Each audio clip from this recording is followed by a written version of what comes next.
Welcome to the Full Moon Film Buff, episode 200. Holy cow. We are going to discuss Eclipse, released in 2010. I watched this on HBO Max. I had not seen this before.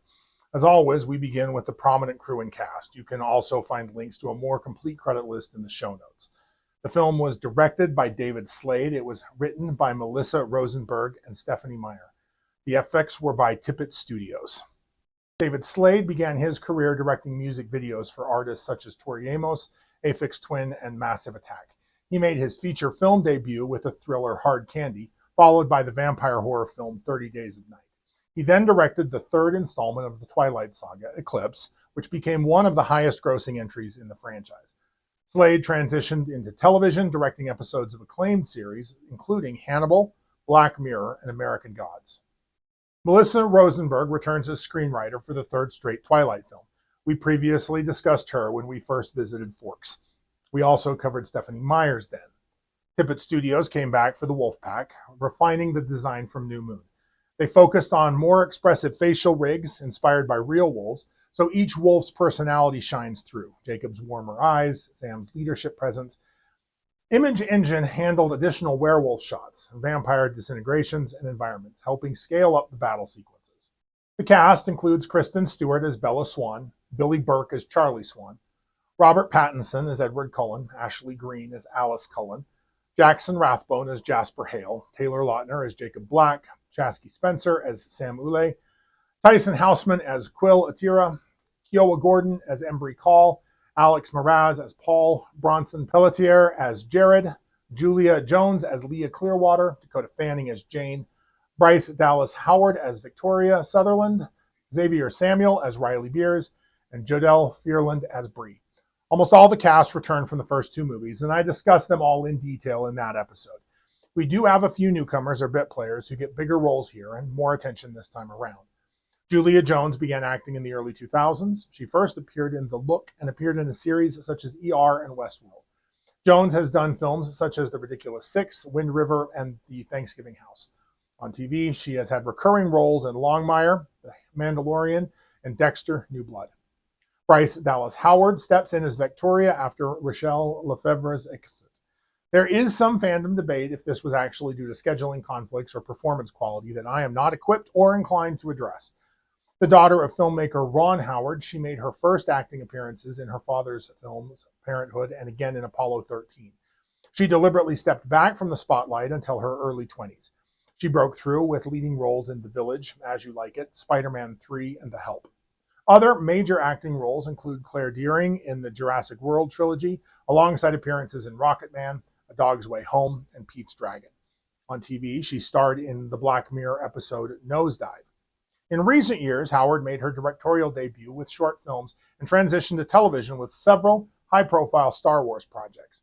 She directed episodes of The Mandalorian, The Book of Boba Fett, and Skeleton Crew. Xavier Samuel began his career in Australian TV and independent films, appearing in series such as MacLeod's Daughters and the horror thriller The Loved Ones. His Hollywood breakthrough came in Eclipse. Following Twilight, Anonymous, a personal favorite, Fury, Love and Friendship, and The Clearing. Jodelle Fearland began acting at the age of 2, if it's acting at that age, and quickly became one of the busiest child actors in Canada. We've seen her before in this project in an episode of Wolf Lake. She played a young Carrie in the TV movie remake. She gained attention for her chilling performance as the ghost girl in Silent Hill and as the eerie doll-like character in Tideland. By her early teens, she had over 30 film and TV credit projects. Other notable roles include Kingdom Hospital, Supernatural, Dark Matter, Case 39, Cabin in the Woods, and Paranorman. This is still not my target demo as a grown man watching for werewolf content, but Eclipse is easily the strongest of the first three Twilight films. Those newborn battles feel like a real threat, and the Wolf-Vampire Alliance has stakes. And the pacing doesn't drag like New Moon's continuous depression montage. The love triangle peaks here with actual jealousy and conflict instead of just longing stares.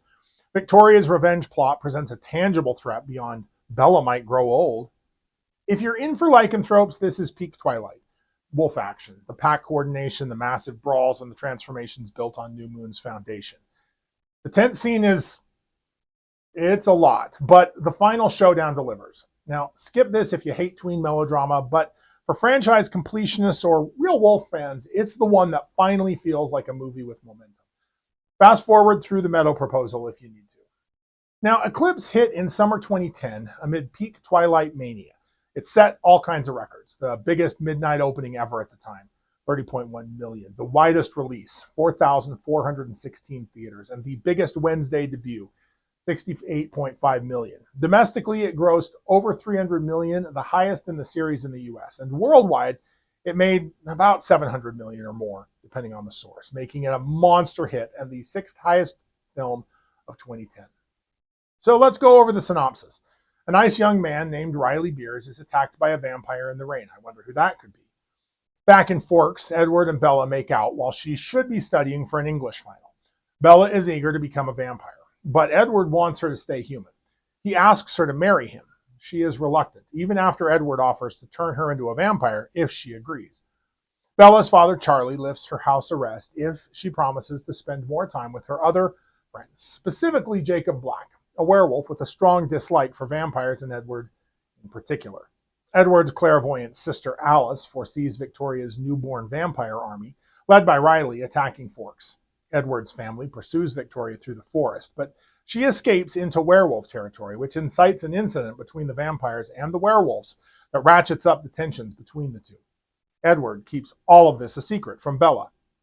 At school, Edward and Jacob face off, and Jacob reveals the incident to Bella. She's annoyed that Edward is keeping things from her, so she leaves with Jacob and starts spending more time with him and his tribe. Jacob tells Bella about werewolf imprinting. I understand that this is foreshadowing a controversial twist in the last film. The Cullens realize they cannot search for Victoria, hunt the vampire horde, feed themselves, and protect Bella all at the same time. So they forge an uneasy alliance with the werewolf tribe to bodyguard Bella. Bella attends an Indian council meeting that I swear is a repeat of the werewolf origin story from the last movie. I'm not going to go back and watch to verify. Riley continues to amass a newborn vampire army.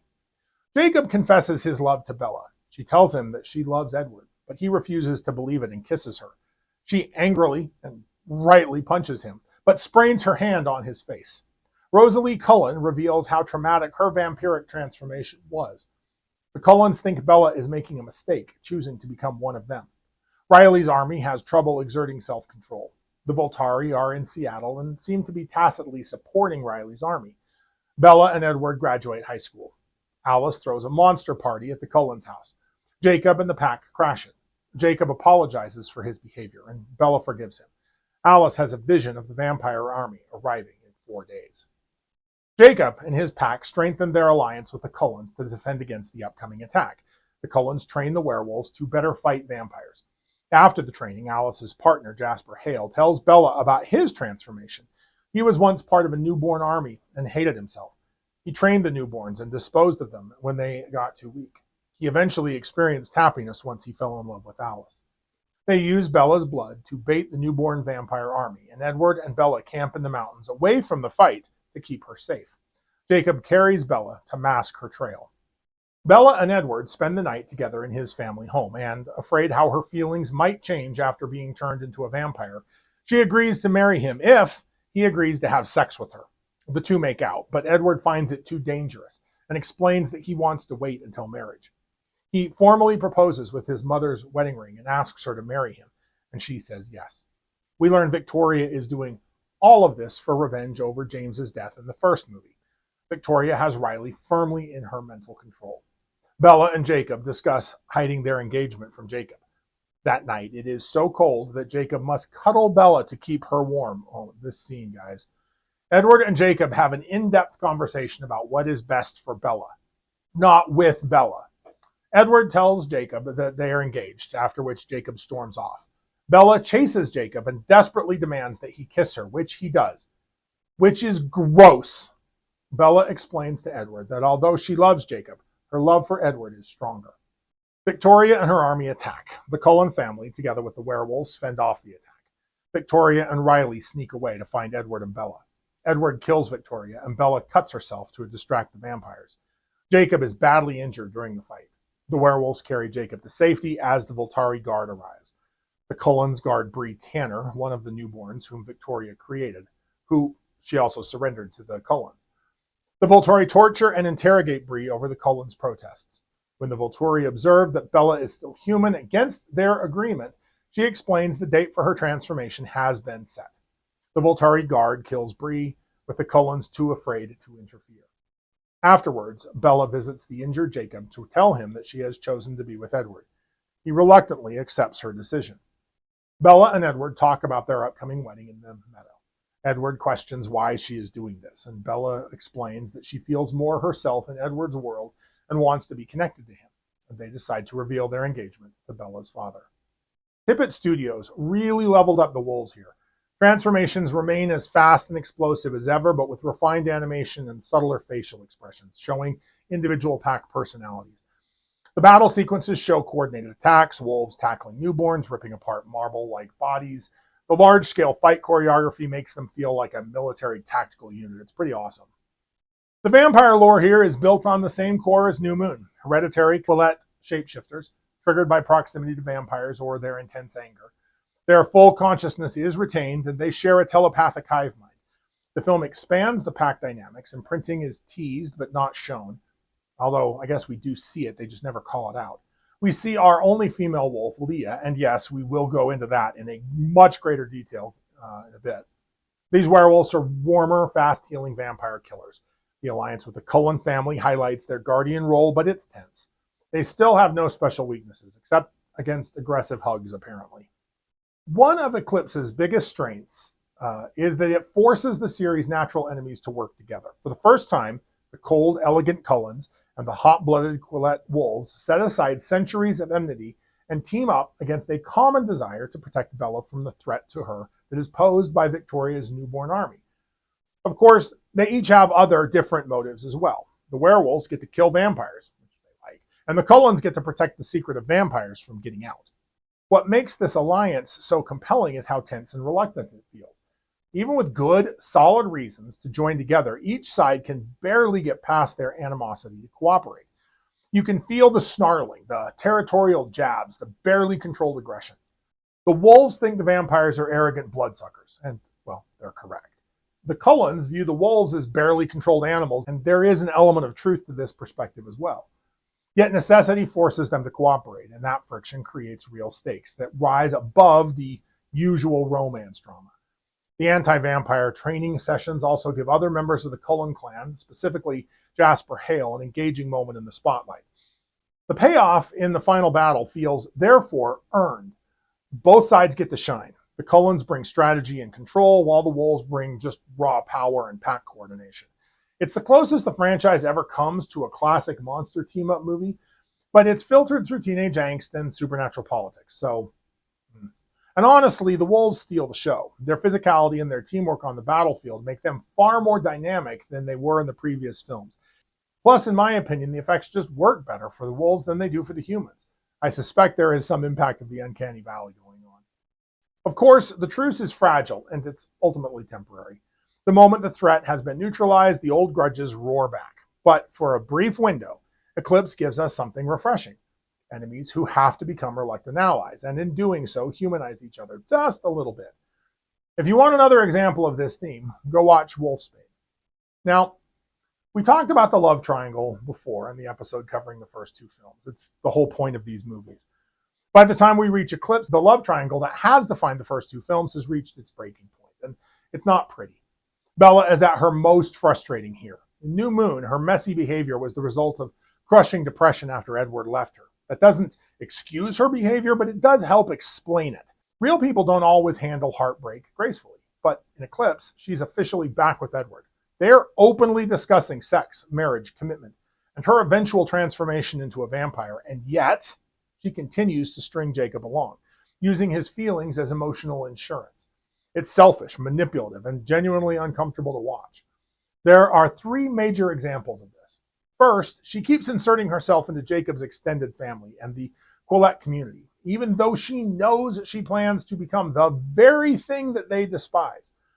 Does she genuinely believe that her specialness will magically fix centuries of bad blood? Or is she just enjoying being accepted by a warm, loving family in a way Edward's colder Cullen clan can never quite match?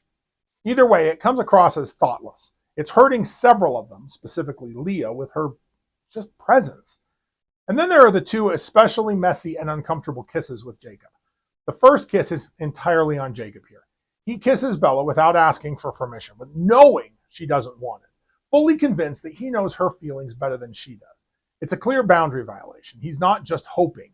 He's asserting his interpretation of her emotions, overriding her actual words and actions. That kind of presumptuous is absolutely a problem. But Bella isn't blameless either. She's been hanging out with him. Later in the film, she demands another kiss from him, not out of desire, but as a calculated move to manipulate Jacob into doing what she wants. She weaponizes his feelings, using the possibility of physical intimacy as leverage. It's one of Bella's lowest moments in the entire series so far. Instead of being honest with him about where her heart truly lies, she keeps him on a string, giving him just enough hope to keep him close, while offering nothing real in return. What makes this especially frustrating is that both characters are at fault in different ways. Jacob does cross a line physically and emotionally. Bella crosses an ethical line by playing with his heart. The film tries to frame these moments as romantic tension, but they land more like a case study in blurred consent and emotional manipulation than any swoon-worthy drama. If I happen to have any teen audience, don't act like either of these two idiots. Next, the tent scene isn't Bella's fault, but it's still gross. This lies entirely within the script, and I understand this scene does come from the novel. Not only that, my research indicated Meyer fought for the scene's inclusion, even demanding a reshoot to ensure Jacob was cuddling Bella closely enough. This is, in my opinion, the weakest writing so far. Now, I guess I understand this on a conceptual level. What heterosexual woman wouldn't enjoy being cuddled by Taylor Lautner? It really feels like Meyer reverse engineered this completely irrational scenario just to justify getting her main character into bed with the hot werewolf. Why must they camp at such a high elevation? Why does a rare random blizzard hit in May or June? Remember, we just saw Bella graduate from high school. Those happen in May, at earliest. In universe, this is just another example of Bella needing Jacob, even placing him into an intimate position while maintaining that the only thing he gets out of the exchange is the knowledge that he protected the girl who is actively rejecting him. You can read it as a manufactured way to demonstrate what Jacob can give Bella that Edward cannot, but it still feels icky. Now, Edward isn't entirely blameless in the film either. His possessiveness peaks with the marriage ultimatum, treating Bella's humanity like something that he gets to decide. Now, Jacob, for his part, pushes boundaries hard, especially with that forced kiss. But Jacob knows that he's losing a chance to be with her, so he's willing to take risks. But he also knows about imprinting. Does he think he's imprinted on Bella? Given that he shares a telepathic hive mind with his pack, at least one of whom has imprinted on his soulmate by this point, Jacob should know the difference. But since this story is from Bella's perspective and is much more interested in her emotional state and response, it just lets this slide. Jacob loves Bella because she is just that awesome. The film tries to frame the triangle as who will she choose, but the reality is much darker. It's a study in toxic dependency, jealousy, and blurred consent. What Eclipse does better than the earlier films is show the emotional costs on all three sides. Bella's indecision hurts everyone, including herself. Jacob's pain is raw and visible, and because it's shared with his pack, it's a sharp wedge exacerbating the already tense relationship between the werewolf pack and the Cullens, who are objectively the most moral versions of vampires we see in the saga. Even Edward's control issues feel human.